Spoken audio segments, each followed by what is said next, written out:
मुजफ्फरनगर बोलना शुरू कर दिया। व शामली जिले के कोने कोने से आए हुए बीएसपी के सभी छोटे बड़े पदाधिकारियों एवं कार्यकर्तागण, जैसा कि आप लोगों को ये विदित है कि इस समय उत्तर प्रदेश में विधानसभा के लिए आम चुनाव हो रहा है और इस चुनाव में आप लोग पार्टी द्वारा आयोजित की गई अपनी इस रैली में अपने खुद के छोटे मोटे साधनों से चलकर मुझे सुनने के लिए भारी संख्या में यहाँ इकट्ठा हुए हैं। इसके लिए मैं आप सभी लोगों का हार्दिक दिल से आभार प्रकट करती हूँ। और वैसे भी मुझे आज आप लोगों की इस अपार भीड़ व जोश को भी देखकर ये पूरा भरोसा हो गया है कि आप लोग इस चुनाव में हर प्रकार की तैयारी के साथ अपने दोनों जिले की सभी विधानसभा की सीटों को जीतने का पूरा पक्का मन बना चुके हैं। अर्थात अब आप लोग उत्तर प्रदेश में बीएसपी की अकेले ही पूर्ण बहुमत की सरकार बनाने के साथ साथ यहाँ अपने संतों, गुरुओं वे महापुरुषों में भी खासकर परम पूज्य बाबा साहब डॉक्टर भीमराव अंबेडकर एवं मान्यवर श्री कांशीराम जी आदि का भी सपना जरूर साकार करेंगे। लेकिन इसके लिए अब आप लोगों को इस चुनाव में यहाँ सपा व कांग्रेस गठबंधन को तथा बीजेपी आदि को भी अपना वोट न देकर केवल अपनी एकमात्र हितैषी पार्टी बहुजन समाज पार्टी को ही अपना वोट देना होगा। हालांकि इन विरोधी पार्टियों के बारे में आप लोगों को ये विदित है कि उत्तर प्रदेश में सपा के लगभग 5 वर्षों के और केंद्र में बीजेपी व प्रधानमंत्री श्री नरेंद्र मोदी के लगभग 3.25 वर्षों के कार्यकाल के दौरान यहाँ इन दोनों ही सरकारों की खासकर गरीब, दलित, पिछड़े व अल्पसंख्यक समाज के लोगों के साथ साथ किसान, मजदूर, कर्मचारी व व्यापारी आदि विरोधी गलत नीतियों एवं गलत कार्यकलापों के कारण अब यहाँ प्रदेश की लगभग 22 करोड़ जनता में जो जबरदस्त नाराजगी व आक्रोश व्याप्त है वह किसी से छिपा नहीं है। ऐसे हालातों में अब बीजेपी अपने किसी भी चेहरे को प्रदेश के मुख्यमंत्री के रूप में पेश करने की हिम्मत अभी तक भी नहीं जुटा पा रही है। और वहीं दूसरी तरफ सपा के मुख्यमंत्री पद का चेहरा जो अपनी सरकार में शुरू से ही यहाँ खासकर कानून व्यवस्था व अपराध नियंत्रण के मामले में जबरदस्त दागी चेहरा रहा है, जिसके साथ अब अपने आप को सेकुलर कहने वाली कांग्रेस पार्टी भी गठबंधन करके ये चुनाव लड़ रही है। जिस कांग्रेस पार्टी ने आजादी के बाद यहाँ उत्तर प्रदेश में लगभग 37 वर्षों तक और केंद्र में भी लगभग 54 वर्षों तक अधिकांश अकेले ही राज किया है। जो अब ये पार्टी अपनी गलत नीतियों व गलत कार्यशैली की वजह से केंद्र के साथ साथ देश के अधिकांश राज्यों की भी सत्ता से बाहर हो चुकी है। और अब ये कांग्रेस पार्टी अपने राजनीतिक स्वार्थ में अपने मूल सिद्धांतों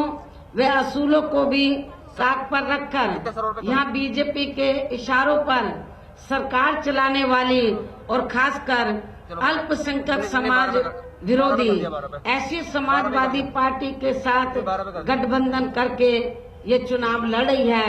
जिस पार्टी को यहाँ अराजक, आपराधिक, सांप्रदायिक, भ्रष्ट व जंगल राज आदि का खास प्रतीक माना जाता है। ऐसी स्थिति में अब प्रदेश की आम जनता को ये तय करना है कि क्या वे ऐसी पार्टी के दागी चेहरे को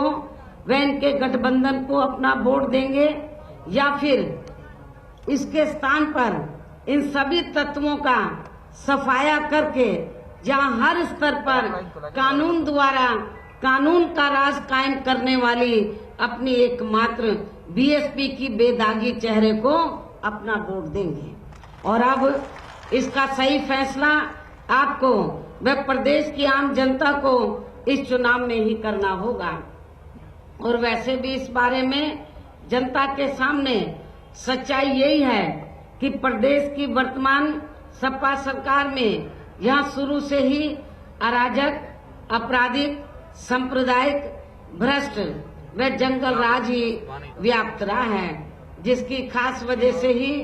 यहाँ पूरे प्रदेश में चोरी, डकैती, लूटमार, फिरौती,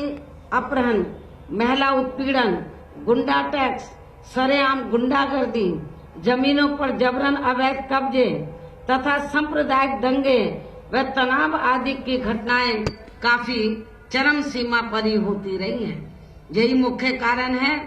कि सरकार के चलते या मुजफ्फरनगर सहित प्रदेश में लगभग 500 और भी छोटे बड़े सांप्रदायिक दंगे व तनाव आदि की भयानक वारदातें हुई। दादरी की अति दर्दनाक घटना घटी। मथुरा में जमीन अवैध कब्जे को लेकर खूनी संघर्ष हुआ, जिसमें एक पुलिस अधिकारी की जान तक भी चली गई। बुलंदशहर का अति शर्मनाक बलात्कार कांड हुआ आदि। इस प्रकार से सपा सरकार में पूरे प्रदेश में हर तरफ असुरक्षा व आतंक का माहौल ही हावी रहा है। इसके साथ ही विकास के कार्य भी अधिकांश या आधे अधूरे ही किए जाते रहे हैं, जिनके प्रचार प्रसार पर प्रदेश की जनता का सरकारी करोड़ों अरबों रुपया अकेले यहाँ मीडिया में ही काफी बेदर्दी से खर्च कर दिया गया है, जबकि इसी अपार धन को यहाँ गरीबों के हित व कल्याण के कार्यों पर ही खर्च किया जा सकता था। इसके अलावा सपा सरकार में विकास व जनहित के जो भी थोड़े बहुत कार्य किए गए हैं, तो उनमें से अधिकांश बड़े बड़े कार्यों की शुरुआत बीएसपी की सरकार में ही कर दी गई थी। और इतना ही नहीं, बल्कि बीएसपी की अनेकों जनहित की योजनाओं को तो वर्तमान सपा सरकार ने बहुत चालाकी से केवल उनका नाम बदलकर ही चलाया हुआ है, जिसमें इनकी समाजवादी पेंशन योजना खास है, जिसका पहले मूल नाम महामाया गरीब आर्थिक मदद योजना था। इसके साथ ही इस सपा सरकार में खासकर प्रदेश के गरीबों, मजदूरों, कर्मचारियों, किसानों, व्यापारियों, वकीलों, छात्रों, युवाओं, महिलाओं व बुजुर्गों आदि के साथ साथ दलितों, पिछड़ों व अल्पसंख्यक समाज के लोगों की भी हालत यहाँ हर स्तर पर काफी ज्यादा खराब व दयनीय ही बनी रही है, जबकि सरकारी अधिकारी तो यहाँ थोक के भाव में ही बदलते रहे हैं। इस प्रकार से कुल मिलाकर वर्तमान सपा सरकार में इनका काम कम और अपराध ज्यादा बोलता रहा है तथा इनका लगभग पूरा कार्यकाल हर स्तर पर व हर मामले में अति निराशाजनक व अति कष्टदायक ही बना रहा है। और अब इनको इस चुनाव में इसका जबरदस्त नुकसान भी उठाना पड़ेगा। इसके साथ साथ वहीं दूसरी तरफ सपा नेता श्री मुलायम सिंह यादव ने भी अपने पुत्र मोह की वजह से जिस प्रकार से कदम कदम पर अपने भाई शिवपाल यादव को जनता के सामने अपमानित किया है, तो इसको भी लेकर मिल रही रिपोर्ट के मुताबिक अब इसका शिवपाल यादव व उनके खेमे के लोग इस चुनाव में अंदर अंदर अखिलेश व इनके खेमे के लोगों को जरूर नुकसान पहुंचाएंगे। तो इससे ये स्वाभाविक ही है कि अब सपा के ये दोनों खेमे इस चुनाव में अंदर अंदर एक दूसरे के खेमे के उम्मीदवारों को हराने की पूरी कोशिश करेंगे। और फिर इनका अपना बेस वोट भी, सपा का जो अपना बेस वोट है, तो वो भी फिर दो खेमों में ही बट के रह जाएगा। और यदि ऐसे हालातों में खासकर प्रदेश के अल्पसंख्यक समाज के लोग अपना जो भी वोट सपा के उम्मीदवारों को देते हैं, तो फिर इनका वह वोट पूरी तरह से न केवल बेकार ही चला जाएगा, बल्कि इसका सीधा फायदा यहाँ बीजेपी को भी पहुंच सकता है। इसलिए अपने इस होने वाले नुकसान से बचने के लिए अब प्रदेश के खासकर अल्पसंख्यक समाज के लोगों को अपना एक तरफा वोट सपा को न देकर अकेले बहुजन समाज पार्टी को ही देना है, जो बिना किसी पक्षपात के उनकी सुरक्षा के साथ साथ उनके विकास व उत्थान का भी पूरा ध्यान रखती है, जिसका अपना बेस वोट यानी कि बीएसपी का अपना बेस वोट पूरी तरह से एकजुट व मजबूत भी है और बीजेपी को हराने के लिए पूरी तरह से सक्रिय व तत्पर भी है। और इनका ये वोट सपा की तरह यानी कि बीएसपी का ये वोट सपा की तरह दो खेमों में बंटकर इधर उधर कतई भी जाने वाला नहीं है। और इस वोट में अल्पसंख्यक समाज का भी वोट जुड़ जाने से तब फिर यहाँ बीजेपी को इसका जबरदस्त नुकसान पहुंच जाएगा। अर्थात फिर बीजेपी यहाँ प्रदेश की सत्ता पर किसी भी कीमत पर काबिज नहीं हो सकती है। और वैसे भी केंद्र में बीजेपी व प्रधानमंत्री श्री नरेंद्र मोदी की सरकार की गलत नीतियों व गलत कार्यशैली के बारे में ये बात सर्वविदित है कि इन्होंने सन 2014 में लोकसभा के हुए आम चुनाव में उत्तर प्रदेश सहित पूरे देश की जनता को उनके हित व कल्याण के लिए जो असंख्य प्रलोभन भरे चुनावी वायदे किए थे, जिसमें से इनका खास चुनावी वायदा ये था कि केंद्र में बीजेपी की सरकार बनने पर केवल 100 दिनों के अंदर ही विदेशों से सभी काला धन अपने देश में वापस लाकर फिर उसमें से यहाँ प्रत्येक गरीब परिवार के हर गरीब सदस्य को 15 से 20 लाख रुपए के हिसाब से दे दिए जाएंगे। ये इनका मुख्य चुनावी वायदा था लोकसभा के आम चुनाव में। लेकिन इस संबंध में अब मैं यहाँ आप लोगों से ये पूछना चाहती हूँ कि क्या इन्होंने अपना ये खास लोकसभा चुनावी वायदा अब तक पूरा किया है? किसी के खाते में 1 रुपया भी गया है? मैं समझती हूँ कि इन्होंने अपने इस खास लोकसभा चुनावी वायदे को अब तक भी पूरा नहीं किया है। और अब इनका ये खास चुनावी वायदा भी अपने अन्य वायदों की तरह ही केवल हवाई व कोरा जुमलेबाजी ही बनकर रह गया है। इस प्रकार से बीजेपी व इनकी केंद्र की सरकार ने अपने लोकसभा चुनावी वायदों का अब तक लगभग 1/4 हिस्सा कार्य भी पूरा नहीं किया है। और जिन पर से जनता का ध्यान बांटने के लिए अब तक इन्होंने किस्म की नाटकबाजी भी खूब की है, जो आप लोगों से छिपी नहीं है। और इसी क्रम में फिर इन्होंने केवल अपने राजनीतिक स्वार्थ में आज से लगभग 3 महीने पहले देश में काला धन व भ्रष्टाचार पर अंकुश लगाने की आड़ में व इसे राष्ट्र हित से भी जोड़कर फिर बिना पूरी तैयारी के ही पूरे देश भर में अचानक 500 व 1000 रुपए के नोटों पर पाबंदी लगाने का ये एक ऐसा अति जन पीड़ादायी फैसला ले लिया, जिसकी मार से देश के लगभग 90% गरीब मजदूर, किसान व अन्य मेहनतकश एवं मध्यम वर्गीय लोग अभी तक भी पूरे तौर से उभर नहीं पा रहे हैं। और इनके इस फैसले से अब तक पूरे देश में करोड़ों लोग बेरोजगार भी हो चुके हैं, जबकि वहीं दूसरी तरफ पूरे देश भर में एक ये भी आम चर्चा है कि बीजेपी व खासकर प्रधानमंत्री श्री नरेंद्र मोदी ने नोटबंदी के लिए गए अपने इस फैसले से पहले ही 10 महीनों के अंदर अंदर अपनी पार्टी का व अपने वरिष्ठ नेताओं का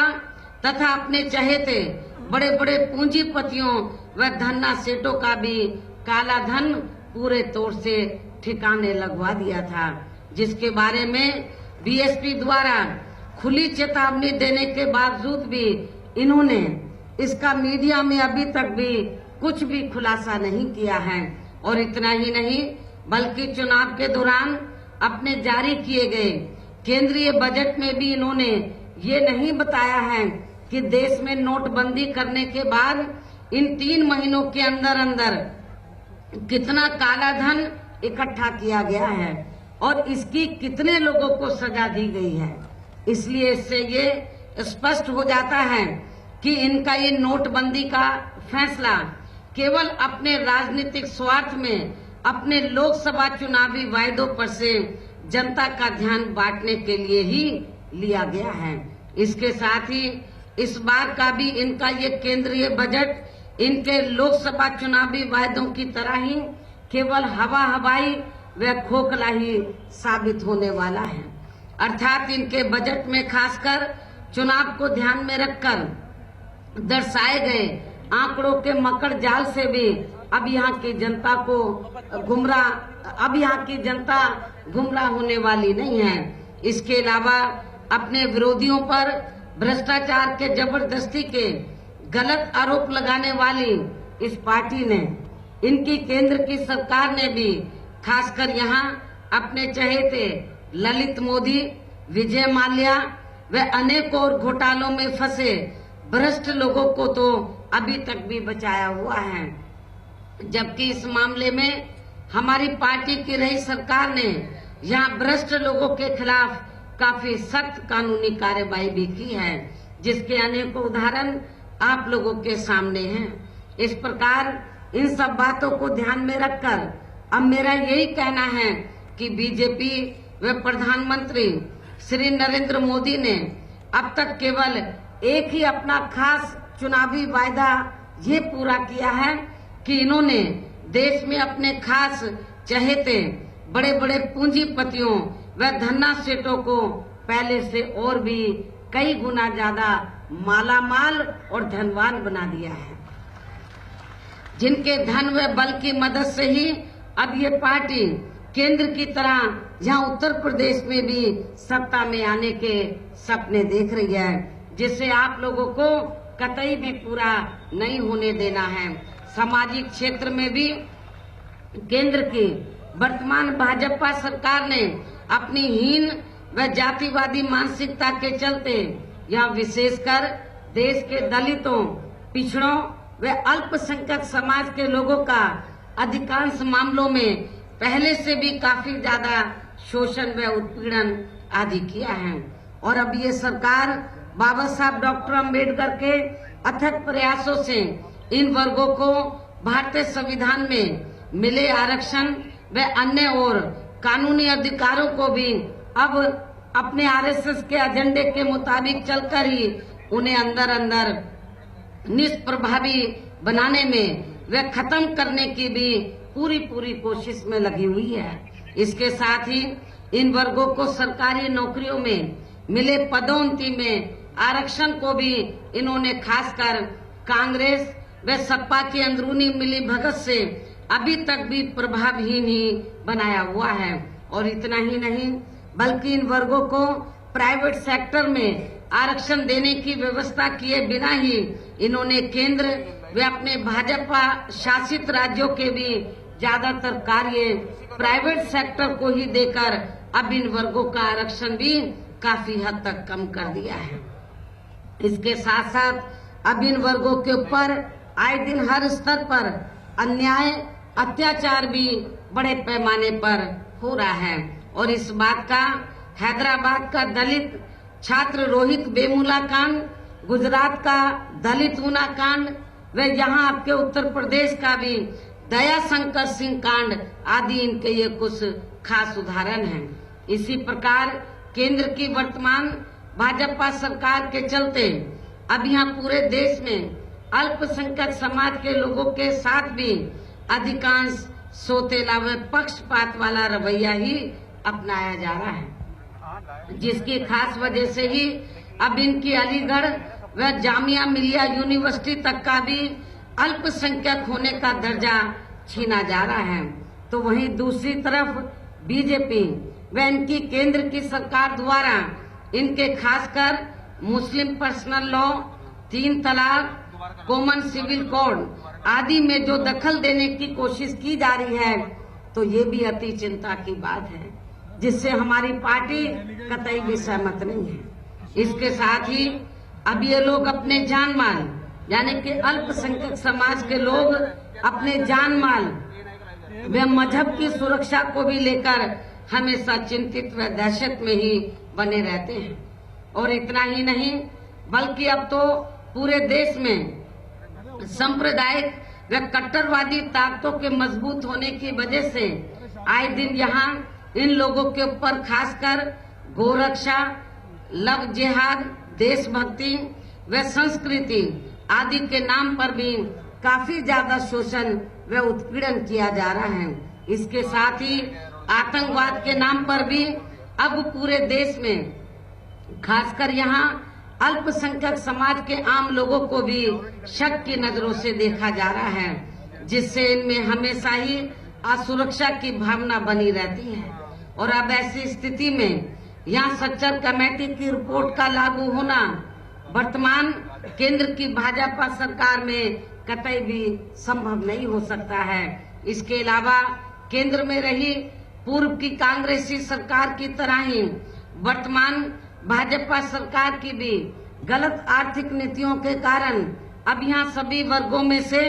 खासकर गरीब व बेरोजगार लोग भी अपनी रोटी रोजी के लिए हमें काफी ज्यादा परेशानी नजर आ रहे हैं। और इसके साथ ही उत्तर प्रदेश में विधानसभा के लिए हो रहे आम चुनाव में भी अब ये भारतीय जनता पार्टी यहाँ प्रदेश में विकास कार्यों व कानून व्यवस्था को भी लेकर जो बड़ी बड़ी बातें कर रही है, तो इस मामले में सच्चाई ये है कि उत्तर प्रदेश में बीजेपी ने अपने पूर्व में रहे लगभग 6 वर्षों के शासनकाल में यहाँ विकास, जनहित व जन कल्याण के कार्यों की तरफ ध्यान न देकर केवल अपने आरएसएस के एजेंडे के मुताबिक ही चलकर यहाँ अधिकांश सांप्रदायिक ताकतों को ही मजबूत किया है, जिसके कारण ही फिर इस पार्टी को सन 1992 में समय से पहले ही यहाँ अपनी सत्ता तक भी गंवानी पड़ी थी,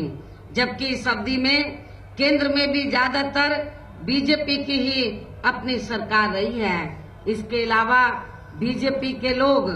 प्रदेश की कानून व्यवस्था को भी बेहतर बनाने के लिए जो काफी बढ़ चढ़कर बातें कर रहे हैं, तो इसके बारे में भी हमारी पार्टी का ये कहना है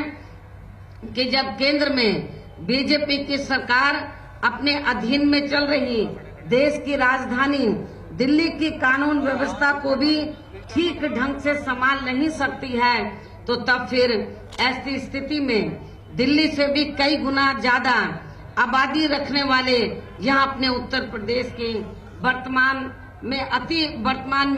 अति खराब व दयनीय हालत में चल रही कानून व्यवस्था को भला इस पार्टी की सरकार यहाँ कैसे संभाल सकती है।